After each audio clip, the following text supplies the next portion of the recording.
జగన్ ప్రభుత్వ హయాంలో AP fibre net లో జరిగిన అవకతవకలపై కూటమి ప్రభుత్వం చర్యలకు దిగింది. ఫైబర్ నెట్ మాజీ ఎండీ మధుసూదన్ రెడ్డిని సస్పెండ్ చేసింది. ప్రభుత్వ నిధుల దుర్వినియోగం, నిబంధనలకు విరుద్ధంగా ప్రైవేటు వ్యక్తుల్ని ఉద్యోగాల్లో నియమించడం, రికార్డులు ట్యాంపర్ చేయడం, సాక్ష్యాలను ధ్వంసం చేయడం వంటి అభియోగాలను నమోదు చేశారు.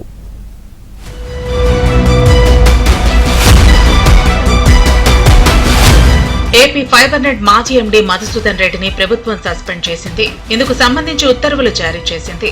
అవినీతి కప్పిపుచ్చేలా ప్రయత్నాలు చేశారని, ప్రభుత్వ నిధులు దుర్వినియోగం చేశారని, నిబంధనలకు విరుద్ధంగా ప్రైవేట్ వ్యక్తులను ఉద్యోగాల్లో నియమించారనే అభియోగాలతో పాటు రికార్డుల ట్యాంపర్, సాక్ష్యాలను ధ్వంసం చేసినట్లు ఉత్తర్వుల్లో వివరించారు. కేంద్ర సర్వీసులకు చెందిన మధుసూదన్ రెడ్డి సర్వీసు నిబంధనలు ఉల్లంఘించినట్టు ఉత్తర్వుల్లో స్పష్టంగా తెలిపారు. విచారణ పూర్తయ్యే వరకు హెడ్ క్వార్టర్స్ ను వదిలి వెళ్లకూడదని స్పష్టం చేశారు. మరో 2 రోజుల్లో మధుసూదన్ రెడ్డి డిప్యుటేషన్ ముగియనుంది. ఈ తరుణంలో మధుసూదన్ రెడ్డిపై ఏపీ ప్రభుత్వం చర్యలకు ఉపక్రమించింది.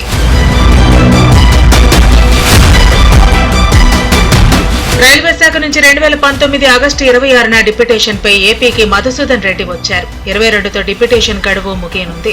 డిప్యుటేషన్ ను పొడిగించాలని రైల్వే శాఖకు ఏపీ ప్రభుత్వం లేఖ రాసింది. మధుసూదన్ రెడ్డిని సస్పెండ్ చేశామని, ఏపీ ఫైబర్ నెట్ అక్రమాలపై విచారణ జరుగుతోందని రైల్వే శాఖకు సమాచారం ఇచ్చింది.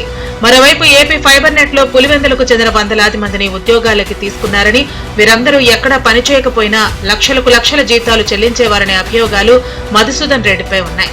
ఎక్విప్మెంట్ కొనుగోలు, సబ్స్క్రిప్షన్ వసూళ్లలో కూడా అవకతవకలు చేసినట్టు గుర్తించారు. కీలక పత్రాలు మాయం చేసే ప్రయత్నం చేశారనే అభియోగాలు కూడా మధుసూదన్ రెడ్డిపై ఉన్నాయి.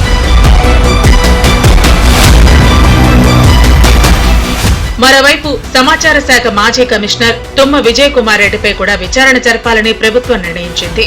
విజయ్ కుమార్ రెడ్డి అక్రమాలపై విచారణ జరపాలంటూ ప్రభుత్వ ప్రధాన కార్యదర్శి నీరబ్ కుమార్ ప్రసాద్ ను చంద్రబాబు ఆదేశించారు. విజిలెన్స్ ఎన్ఫోర్స్మెంట్ తో దర్యాప్తు చేయాలని నిర్ణయించారు. 1990 బ్యాచ్ కు చెందిన విజయ్ కుమార్ రెడ్డి 2019 జూన్ 11న కేంద్ర సర్వీసుల నుంచి ఏపీకి డిప్యుటేషన్ పై వచ్చారు. INPR లో క్విడ్ ప్రోకో, నెపోటిజం పేరుతో అప్పటి సీఎం జగన్ సొంత పత్రిక సాక్షికి లబ్ధి చేకూర్చారు. ఇప్పుడు వీటన్నిటిపై విచారణకు ఆదేశించారు. ఒక సాక్షి మీడియాకు 400 కోట్లకు పైగా ప్రకటనలు ఇచ్చిన విజయ్ కుమార్ రెడ్డి మిగిలిన పత్రికలను నిర్లక్ష్యం చేశారు. 2019-24 వరకు ఇచ్చిన మీడియా ప్రకటన అక్రమాలపై చర్యలు తీసుకోవాలని ప్రభుత్వం ఆదేశించింది. ఏపీలో డిప్యుటేషన్ ముగియటంతో కోల్కతాలో PIB డైరెక్టర్ జనరల్ గా జాయిన్ అయ్యారు. విజయ్ కుమార్ రెడ్డిపై విజిలెన్స్ ఎన్ఫోర్స్మెంట్ విచారణ సమాచారాన్ని కేంద్రానికి తెలపాలని కూడా ఏపీ ప్రభుత్వం నిర్ణయించింది. ఏపీ ప్రభుత్వ వరుస నిర్ణయాలతో వైసీపీ కోసం అడ్డగోలుగా వ్యవహరించిన కొందరు అధికారులు హడలిపోతున్నారు.